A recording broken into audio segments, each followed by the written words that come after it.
ഈ പെരുന്നാൾ കാലം ആഘോഷമാക്കാൻ VTS മാൾ ഒരുങ്ങിക്കഴിഞ്ഞു. ആഘോഷങ്ങൾക്ക് ചാരുത നൽകാൻ വർണ്ണ വസ്ത്രങ്ങളുടെയും ഫാൻസി ആൻഡ് ഫുട്വെയറിന്റെയും മനോഹരമായ കളക്ഷൻസ് ഞങ്ങൾ ഒരുക്കിയിരിക്കുന്നു. കുടുംബത്തോടൊപ്പം ഈ പെരുന്നാൾ പർച്ചേസിംഗ് VTS വെഡിംഗ് സെന്ററിൽ നിന്നും. ചിരകാല സ്വപ്നം യാഥാർത്ഥ്യമാവുന്നു. പാണ്ടിക്കാട് യുദ്ധസ്മാരക സാംസ്കാരിക കേന്ദ്രത്തിന്റെ ശിലാസ്ഥാപക ചടങ്ങ് സംഘടിപ്പിച്ചു. അഡ്വക്കേറ്റ് UA ലത്തീഫ് MLA ഉദ്ഘാടനം നിർവഹിച്ചു.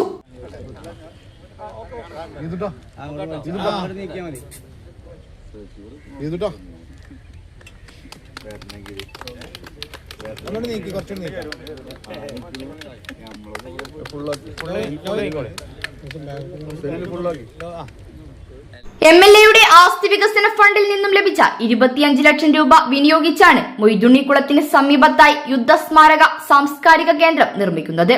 പാണ്ടിക്കാട് ഗ്രാമപഞ്ചായത്ത് അനുവദിച്ച 25 ലക്ഷം രൂപ വിനിയോഗിച്ചായിരുന്നു പദ്ധതിയുടെ പ്രാരംഭ പ്രവർത്തനങ്ങൾക്ക് തുടക്കം കുറിച്ചിരുന്നത്. ചരിത്രത്താളുകളിൽ ഇടം പിടിച്ച സ്വാതന്ത്ര്യ സമര പോരാളികൾക്കായൊരു യുദ്ധസ്മാരകമെന്ന പാണ്ടിക്കാട്ടുകാരുടെ ചിരകാല സ്വപ്ന സാക്ഷാത്കാരത്തിനാണ് ഇതോടെ തുടക്കമാവുന്നത്. പുലർച്ചെ രാവിലെ 5 മണിക്ക് അവർ ചന്തപ്പുരയിൽ അന്ന് ഉറങ്ങിക്കൊണ്ടിരുന്ന പട്ടാളക്കാർ അവരുടെ ശരീരത്തിലേക്ക് മണ്ണ് കൊണ്ട് നിർത്തിച്ച ഈ ചുമര് ഇവരെല്ലാവരും കൂടി ചേർന്ന് ഉന്തി മരിച്ചു.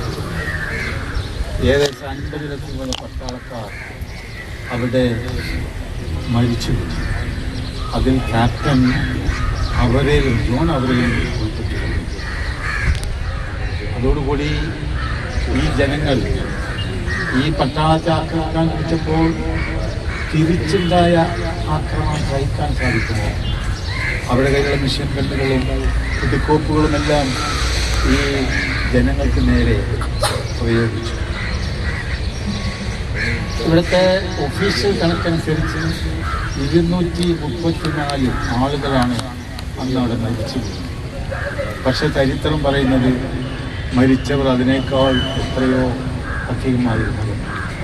ആ മരിച്ചവരെ SI ക്വാർട്ടേഴ്സിൽ വെച്ച് ചരിത്രം പറയുന്നു. അത് മനസ്സിലാക്കിയ അവിടെ വെച്ച് അവരെ മുഴുവൻ കത്തിച്ചു. എന്നിട്ട് ഈ സ്ഥലത്ത് ഈ സ്മാരകം നിർമ്മിക്കാൻ പോകുന്ന സ്ഥലത്ത് മൊയ്തുണ്ണിപ്പാടത്തിന് തൊട്ടടുത്ത് അവിടെ അവശിഷ്ടങ്ങൾ എല്ലും മറ്റും മറവ് ചെയ്തു. ഗ്രാമപഞ്ചായത്ത് പ്രസിഡന്റ് PR റോഹിൽനാഥ് അധ്യക്ഷത വഹിച്ചു. ജില്ലാ പഞ്ചായത്ത് അംഗം PH Shameem, panchayat vice president TC Rameesa എന്നിവർ സംസാരിച്ചു.